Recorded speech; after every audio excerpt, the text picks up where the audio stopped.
नमस्कार। अखबार रिपोर्टर के इस अंक में आपका स्वागत है। भारत सरकार अंडमान निकोबार का जो ग्रेटर निकोबार क्षेत्र है उसे दुबई और सिंगापुर के तर्ज पर डेवलप करना चाहती है। इसके लिए उसने 75,000 करोड़ का एक प्रोजेक्ट पे काम कर रही है, जिसमें पोर्ट, एयरपोर्ट, पावर प्लांट और एक सिटी बसाने का योजना है।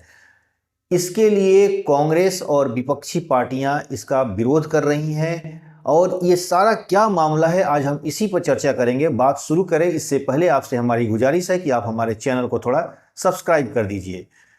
देखिए, भारत सरकार जो है एक जो ग्रेटर निकोबार है, जो अंडमान निकोबार भारत का एक एरिया है, उसमें एक निकोबार क्षेत्र है, उसमें एक पोर्ट बनाने की सोच रही है।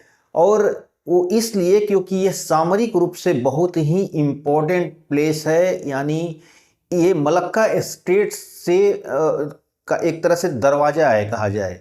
मलक्का स्टेट यानी चीन और जितने जापान वगैरह के लिए जो व्यापार का एक रास्ता है ये, और ये रास्ता अंडमान निकोबार होके ही जाना पड़ता है। इसलिए इसमें एक तरह से सामरिक रूप से भी बहुत महत्वपूर्ण क्षेत्र माना जा रहा है और इसे सरकार एक लंबे प्रोजेक्ट पे काम करके इसे आने वाले समय में दुबई और सिंगापुर की तर्ज पर बसाना चाहती है। मैं यहाँ बता दूँ कि दुबई और सिंगापुर की जब बात हो रही है तो ये एक दिन में नहीं हो जाएगा, इसके लिए एक लंबे प्रोजेक्ट्स पर काम करना होगा।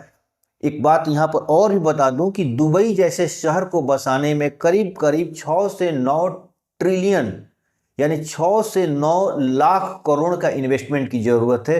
भारत सरकार ने अभी पहले फेज में 75,000 करोड़ का एक प्रोजेक्ट पर हाथ आजमाने की कोशिश की है, जिसमें एक पोर्ट बनाया जाएगा, एयरपोर्ट बनाया जाएगा और कुछ छोटे से एक सिटी बसाई जाएगी और पावर प्लांट वगैरह या सोलर प्लांट कुछ लगाने की योजना है। इसका विरोध हो रहा है। विरोध होने की वजह है, कांग्रेस पार्टी के जयराम ने भी इसका विरोध किया, बहुत सारे लोगों ने इसका विरोध किया है, कई कम्युनिस्ट पार्टी के लोगों ने विरोध किया, जितने पर्यावरण के लोग इसका विरोध कर रहे हैं, क्योंकि ये क्षेत्र जो है करीब 8500 स्क्वायर किलोमीटर में है।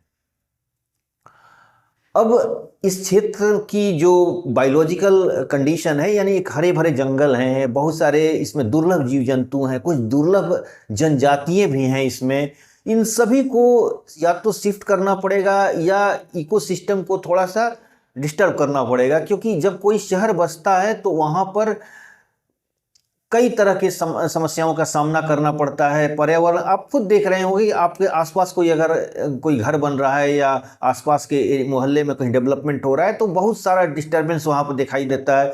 सीमेंट, रेत और मतलब आप देख रहे हो तोड़ फोड़, मतलब हमेशा कुछ ना कुछ लगा रहता है। तो इसलिए यहाँ पर अगर बसाया जाएगा तो एक लंबी प्रक्रिया होगी और इसमें काफ़ी जो हमारा बायोलॉजिकल यानी हमारे जीव जंतु पेड़ पौधे को बर्बाद होते हुए देखना पड़ेगा। इसमें करीब 3 लाख पेड़ की बात आ रही है कि 3 लाख पेड़ इसमें को काटा जाएगा करीब, और इससे कई बायोलॉजिकल जो है इकोसिस्टम्स जो का भी नुकसान होने वाला है। तो भारत सरकार ने बोला है कि जो ये पेड़ का जो नुकसान होगा, जो पर्यावरण का नुकसान होगा, इसकी भरपाई हम मेन लैंड पे करेंगे, यानी जो भारत का जो क्षेत्र है उस पर हम उतने पेड़ लगाएंगे। क्योंकि देखिए, ये जो क्षेत्र है ये डेवलप करना जरूरी है। जरूरी इसलिए है कि चीन ने अभी आपको पता है कि श्रीलंका के क्षेत्र में भी उसने कई तरह के डेवलपमेंट शुरू किए हैं, खासतौर पर पोर्ट के क्षेत्र में। और दूसरी चीज कि ये सामरिक रूप से तो जरूरी है ही है, लेकिन एक व्यापारिक रूप से भी अब जब दुनिया के सारे शिप आकर या तो 2 जगह पर रुकते हैं, एक सिंगापुर में, दुबई में, और अभी चीन बना रहा है श्रीलंका की जगह पर, तो इस जगह पर अगर दोनों के बीच में अगर भारत अपना बना देता है तो कई लोगों को इसमें ये अपना फायदा नजर आएगा, क्योंकि अब दुबई जाने से अच्छा है कि बीच में उन्हें एक हॉल्ट मिल जाएगा। तो इस तरह एक तरह से पोर्ट से लाभ है। अब कुछ लोग कह सकते हैं कि भाई समुंदर में जहाज तो समुंदर में थी, पोर्ट की क्या जरूरत है? तो पोर्ट की जरूरत पोर्ट इसकी ज़रूरत इसलिए पड़ती है क्योंकि उस जहाज़ से बहुत सारे लोग रहते हैं जिनको राशन की ज़रूरत होती है, जिनको रेस्ट की ज़रूरत होती है, मेडिकल सपोर्ट की ज़रूरत होती है, कुछ फ्यूल की ज़रूरत पड़ती है, कुछ शिप में मरम्मत की ज़रूरत पड़ती है, यानी कई तरह की ज़रूरतें पड़ती हैं। तो इसलिए बीच बीच में उन्हें एक हॉल्ट की ज़रूरत पड़ती है जहाँ पर वो स्टे करते हैं। तो भारत सरकार इस प्रोजेक्ट पर करीब 75,000 करोड़ का निवेश करने जा रही है, जिसका काफ़ी विरोध हो रहा है। उसका ब्लूप्रिंट तैयार हो चुका है और आने वाले समय में जो लॉन्ग टर्म प्लान है सरकार का, इसमें यह दुबई, हांगकांग या सिंगापुर के तर्ज पर एक विकसित शहर बसाने का योजना है। अब चूंकि अगर हम दुबई की बात करें तो दुबई करीब 4,500 वर्ग स्क्वायर किलोमीटर में है, और ये जो ग्रेटर निकोबार, अंडमान निकोबार की जब बात किया जाए तो ये 850 स्क्वायर किलोमीटर में है। यानी एक तरह से दुबई से बड़ा है, दुबई से दोगुना बड़ा है। इसलिए इस क्षेत्र में बहुत काफ़ी डेवलपमेंट हो सकता है, बहुत अच्छा स्मार्ट सिटी बसाया जा सकता है और दुनिया के आकर्षण का केंद्र में होगा। देखिए, एक चीज़ मैं बता रहा हूँ, भारत का सबसे बड़ा, अगर कहीं हम आसपास देखें तो कॉम्पिटिटर चीन है। चीन ने अपने रियल एस्टेट में बहुत बड़ा बूम किया है। चीन का शहर जो देखने में किसी यूरोपियन देशों से कम नहीं दिखाई देते हैं, यानी अमेरिका भी अब उससे पीछे छूट गया है और चीन उस अमेरिका से भी, और जो फ्रांस और दूसरे देश हैं उनसे भी बहुत आगे निकल चुका है चीन।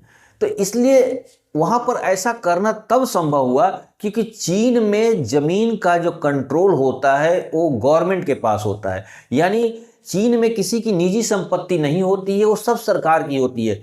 चीन ने गाँव को में तेजी से शहरीकरण किया और उसकी आबादी को शहरों में शिफ्ट किया, यानी पूरे ग्रामीण आबादी को चीन ने शहरों में ला दिया। इसके लिए चीन ने बहुत लंबे समय से काम किया।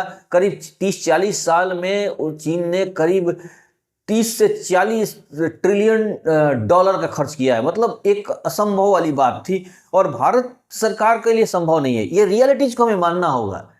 ये कि चीन ने जैसा शहर बसाया है, भारत कम से कम 100 से 150-200 साल में भी नहीं बसा सकता, क्योंकि भारत की जो कानूनी समस्याएं हैं, भारत की पॉलिटिकल समस्या, राजनीतिक समस्याएं, भारत का लैंड ऑनरशिप, कानूनी अड़चने, मैंने बहुत तरह की चीज़ें जो हैं जो इसमें बाधा पैदा करेंगी और चीन की तरह भारत में शहर बसाना असंभव है। ये बात भारतीयों को समझना चाहिए कि रियलिटी है ये भाई।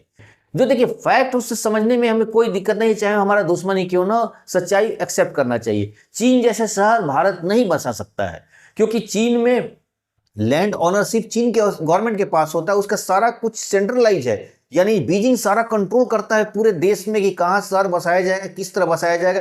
चीन ने पूरे ऑर्गेनाइज रूप से अपना देश को बना दिया है।